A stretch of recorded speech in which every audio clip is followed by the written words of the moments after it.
Hello everyone. सो analyst पे अपना account activate करने के बाद अब हम देखेंगे कि हम एनलिस्ट के थ्रू कैसे कोई भी बुक्स ऑनलाइन रीड कर सकते हैं। उसके लिए आप सबसे पहले एनलिस्ट की साइट पर जाए और उसको ओपन करने के बाद टॉप में जो 3 बार्स है वहाँ क्लिक करिए और ई रिसोर्स को क्लिक करिए। उसके बाद कुछ इस तरीके से पेज खुलेगा जहाँ पर ई जर्नल्स और ई बुक्स के लिंक्स अवेलेबल होंगे। तो हम अभी मेन फोकस अपना ई बुक्स पर रखेंगे क्योंकि हमें ई बुक्स ही अभी रीड करनी है। तो ई बुक्स में हमारे पास टोटल 12 लिंक्स हैं, जैसे कैम्ब्रिज बुक्स ऑनलाइन, इब्ररी, इबिस्को को होस्ट नेट लाइब्रेरी एक्सेट्रा।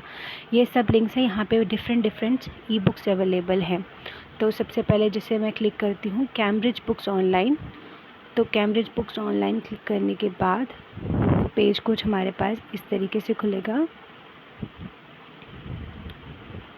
ये देखिए, आप जो भी आप साइट खोलेंगे वो आपसे पहले यूज़र नेम और पासवर्ड मांगेगा। तो आपको जो एनलिस्ट के थ्रू जो आपको मिला हुआ है यूज़र नेम और पासवर्ड, आप इसमें वो डिटेल्स फिल करेंगे। और डिटेल्स फिल करने के बाद देखिए कुछ इस तरीके से ये यहाँ पे ओपन होगा। तो ये हमारे पास कैम्ब्रिज का वेब पेज खुल चुका है। यहाँ पे हमारे पास या तो हम भाई इस तरीके से कुछ पेज है, या तो हम यहाँ पर डायरेक्ट सर्च कर सकते हैं, या तो हम सब्जेक्ट वाइज भी देख सकते हैं। तो मैं पहले बाय सब्जेक्ट करूँगी।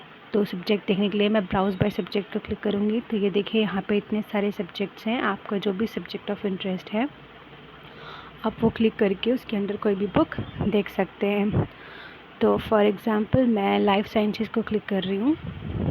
तो देखिए लाइफ साइंसेस के बाद लाइफ साइंस को क्लिक करने के बाद कुछ इस तरीके से पेज खुल रहा है। इसके अंदर इसके सब सब्जेक्ट्स भी इसके अंदर हैं, आप वो भी देख सकते हैं। और अगर आपको पर्टिकुलर कोई बुक सर्च करनी है तो आप वो भी ऊपर टॉप बार में जाके सर्च करके लिख सकते हैं। फॉर एग्ज़ाम्पल मैं सर्च कर रही हूँ सेल बायोलॉजी।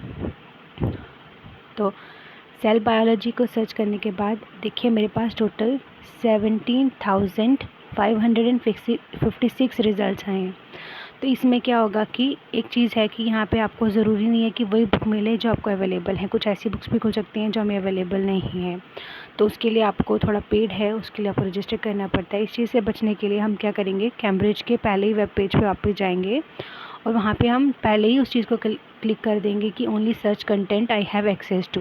तो अब मैं यहीं पर डायरेक्ट लिखूँगी सेल बायोलॉजी और यहीं से बुक को सर्च करूँगी।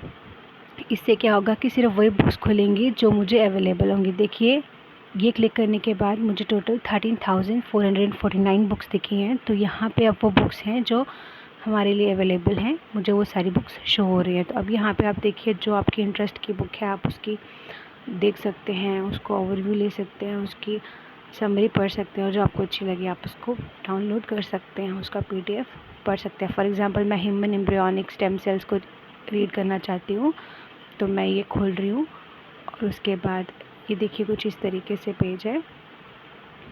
तो ये था पूरा कि कैम्ब्रिज बुक्स ऑनलाइन में आप कैसे ही बुक सर्च कर सकते हैं। आप कोई भी तरीके की बुक सर्च कर सकते हैं।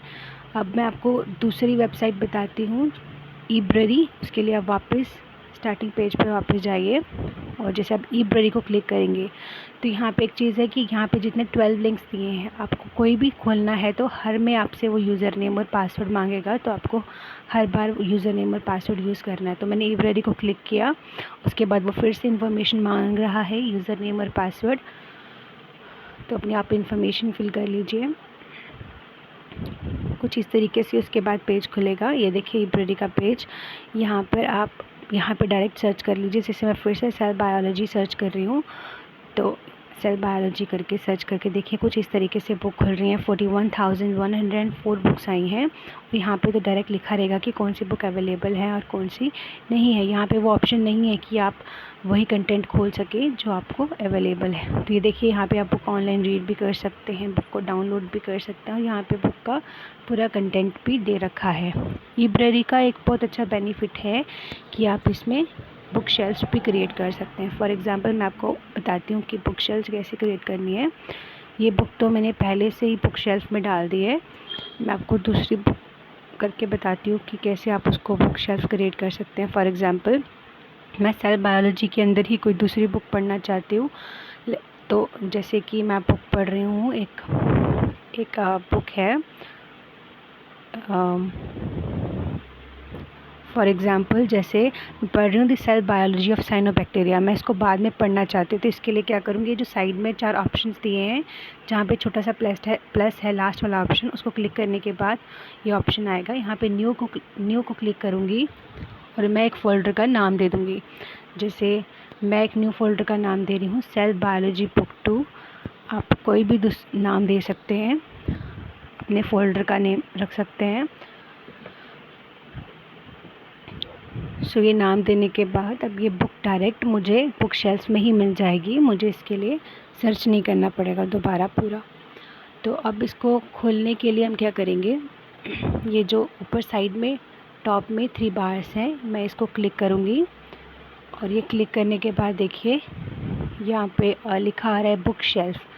तो बुक शेल्फ को क्लिक करने के बाद देखिए मैंने फ़ोल्डर बनाया था सेल बायोलॉजी बुक 2, तो इसके अंदर मेरी वो book the cell biology of cyanobacteria आ गई है।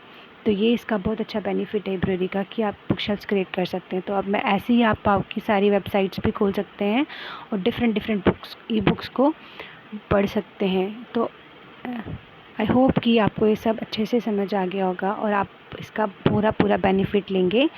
Thank you.